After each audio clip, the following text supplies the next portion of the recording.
Joining us now in a special edition of the John Frederick Show is Kellyanne Conway, Senior Counselor to President Trump.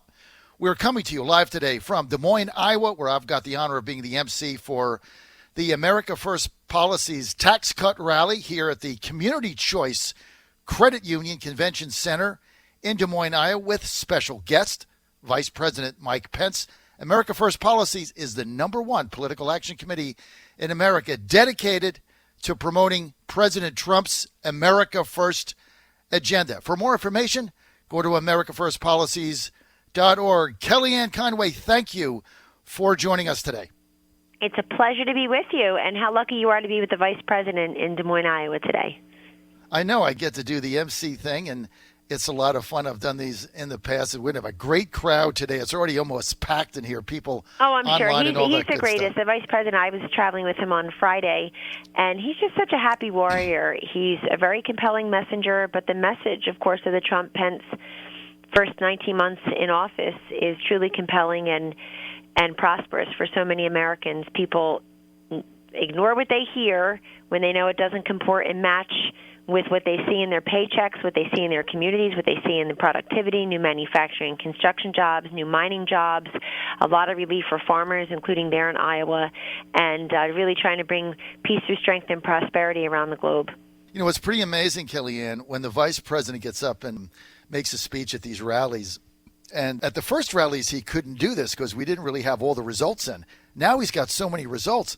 I mean, it's 10 minutes it takes him to just rattle off one accomplishment after the other in jobs for African Americans at a record high, jobs for Hispanics at a record high, women at a record high, more jobs today than people applying for them. The record of people coming out of prison, ex-felons getting jobs, handicapped getting jobs, all at record levels. And it takes him 10 minutes to just rattle the stats off. It does, but people wait patiently for those 10 minutes because it's the greatest hits, and we've only just getting started here. It shows you also what a four-letter word called will by a president and vice president who have the will and show the leadership skills to make a difference and not be afraid to shake up the system and do things differently. It's led to 4.1% GDP growth, which that rising tide has lifted all boats.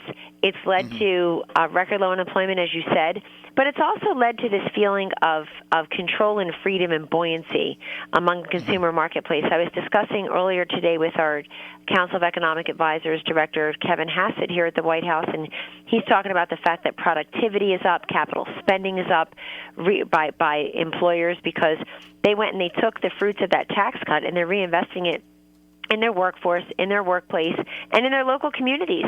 They're giving many of them are giving the bonuses and raises we've heard about, John, but so many of them are also investing in their workforce by offering tuition assistance or dental and eye benefits for the first time or job share, better health care benefits. And so there are just so many creative ways in a free market system that these employers are investing in their places of work and in those who keep the machines rolling, literally their workforces. In addition, retail spending up. People feel like they have more consumer power, and you see it this summer. You see a lot of the spending is up. People don't feel like they're worried under the Obama economy that things won't get better, and that's owing almost exclusively, of course, to the president and vice president's leadership. And I know the people there in Iowa will feel it as well. Well, we're kind of fired up today, but I tell you what, Kellyanne. You know, we've talked many times, I've had you on my show, but I really want to take a moment to thank both you personally and Team Trump for really giving me the chance of a lifetime to serve as your Virginia State Vice Chairman and then State Chairman in 2015 and 16. I really appreciate the confidence you showed in me, especially somebody with no political experience at all. I mean, I'm a radio talk show host, and you guys put a lot of faith in me, and I really appreciate that. And I've never really had the time to say thank you because we're always involved in so many things. And I just wanted to say I really thank you for that. And I also want to tell my audience and thank you for being so sweet to my son, Joseph, who's 13, who came to me. Remember we had the Astros event in the White House? Absolutely, in the East Room.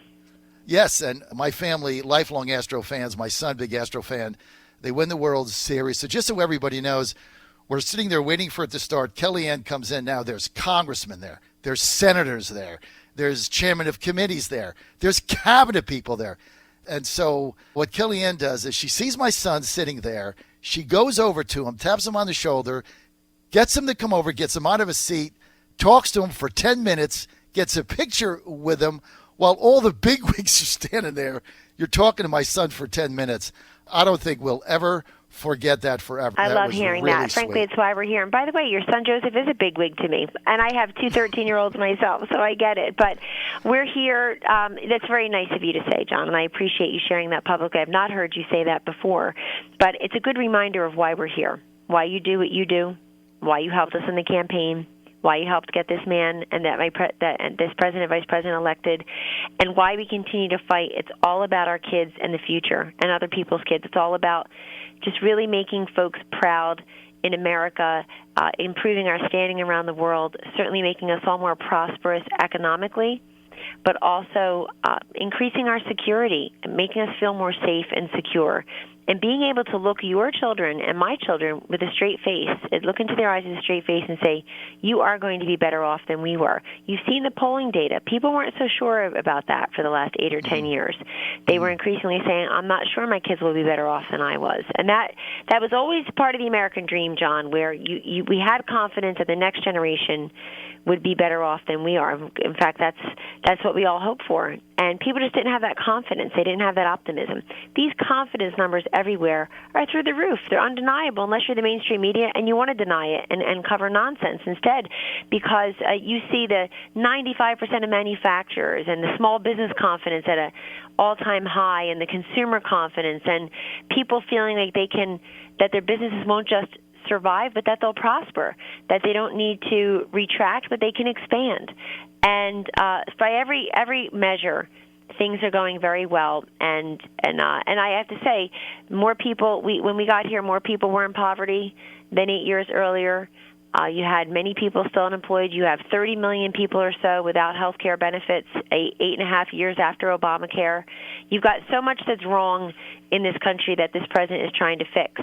But it's so wonderful to have somebody come to Washington owing nobody anything, who's able to disrupt the system and take a look at it and say, why do things here move so slowly, if at all?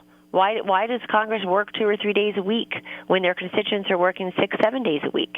So it's little things like that that are so relatable and accessible to the public, and they're nodding in agreement. You see, I know it drives the left crazy, but the president's approval ratings are up. The president's approval on handling the economy is way up.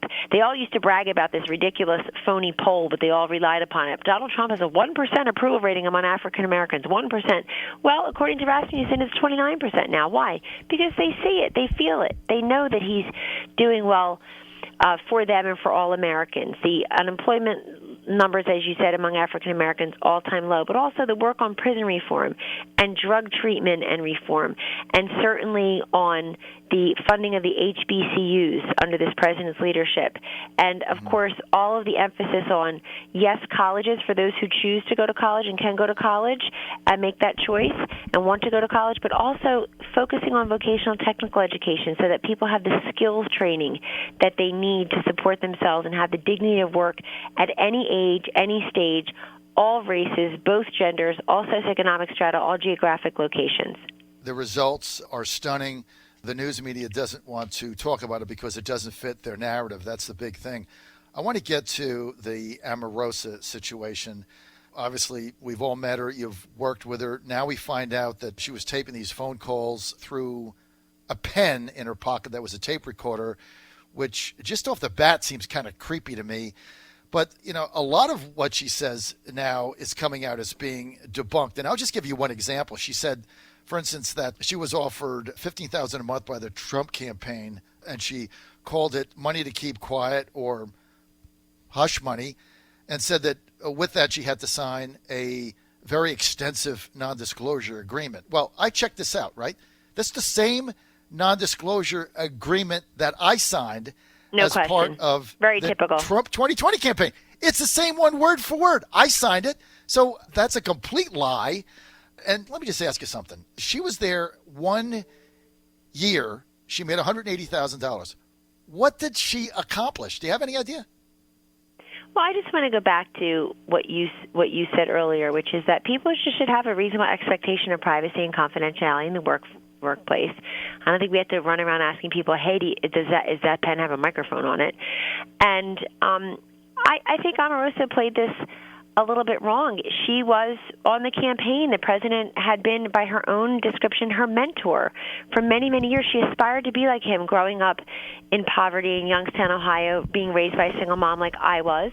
And I get it. We related to each other in that way. We were daughters of hardworking, religious moms who taught their daughters to be independent and self-starters and to get a great education, be entrepreneurial. And so she was here when a lot of this good was happening, and she was there when Donald Trump got elected. She was on the stage on election night next to us.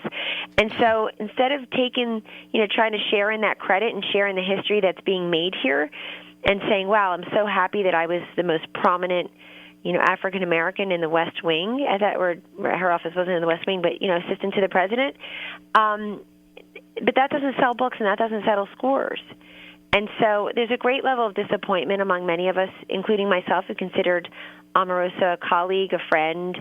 A bunch of us ladies here gave her a nice send-off before she got married, and I was always very cordial to her husband, to her mother, to her friends who would visit, et cetera. And so all that, but if you're Donald Trump and you've known her the longest of anybody here, there's a certain betrayal. People do grow apart. People do change their minds. There's no question.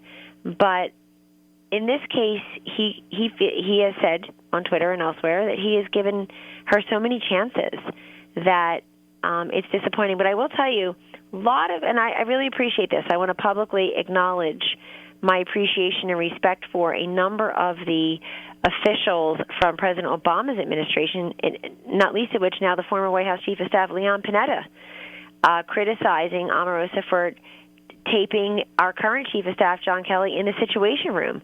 He says that it breaches Situation Room security, and that there should be mutual respect, and everybody knows. He doesn't know if there are any direct consequences for taping conversation in this Situation Room, but he darn well knows what all of us know, which is you're not allowed to have any devices in there, let alone one with that you're using as a recording device. So there's much to unpack there. I'm just really proud of this president's accomplishments on behalf of African Americans and on behalf of all Americans. He promised on November 9th in those wee hours when he was declared the victor of the presidential race, and Omarosa was on the stage with us in New York at the Hilton, and the president said he wrote the note himself in his speech. I watched him an hour before that when he said, "I will be the president of all Americans, even those who didn't support me." He said, and there were more than a few of you, and he chuckled. So I think that his results speak for themselves. Well, there's no question about it. And the big media focus now is on this supposedly, I think it's a fake tape that they keep saying, where the president made racially slur comments. But let me just ask you something. I mean, you ran this campaign. You were there during Access Hollywood. I mean, the opposition research, Clinton spent hundreds of millions of dollars trying to dig up whatever they could find on then candidate Trump at the time. We've already heard from reporters from the Daily Beast and Huffington, neither of which are considered to be conservative outlets. They've dug into this. They can't find a tape. Nobody can find the tape. Is she making this up or what? The president says there could be no tape, that it's not in his vocabulary. I can tell you from my perspective, I can speak for Kellyanne, I've never heard the president use a racial slur about anybody. At any point, I have been by his side for over 2 years now without interruption. I've never heard it a single time. And in addition, as you correctly point out, the media not just wanted Hillary to win, they expected her to win, and many of them were working overtime to try to verify the dossier and try to find the so-called tape. And so, and they did not. And I think that's important here in terms of the dossier. You talk about digging up dirt. Goodness, not only was it Hillary Clinton's campaign wasting millions of dollars on the phony dossier, which, let me remind your listeners, is just a French word for a load of crap, then, in this case, they got a lot of help from the Department of Justice. Peter Orr was helping Christopher Steele. His wife Nellie was working for Fusion GPS, the research firm with Glenn Simpson that was feeding. I mean, it shows you what a strong candidate he actually was and how pathetic Hillary Clinton was, is what you should learn from all of this. So they thought they needed to prop her up from the beginning. They were so worried that she was a weak, underwhelming, non-compelling, truth-challenged candidate that they immediately went to work trying to besmirch and degrade our candidate and my boss, Donald Trump. And he's the president. And look, by any objective measure, what the president has done, particularly with the economy in this country and regulation and the federal judiciary, 24 U.S. Circuit judges, Gorsuch, Kavanaugh, and counting on the circuit courts, is remarkable. But think of how he's done it with all these distractions, with everybody throwing logs in his way. It's really remarkable. I mean, listen, enjoy the vice president today, John. God bless you. And my love to all the everybody in the Hawkeye state of Iowa. All right, Kellyanne Conway, thanks for joining us today. I really appreciate the time. Bye-bye. Thank you so much.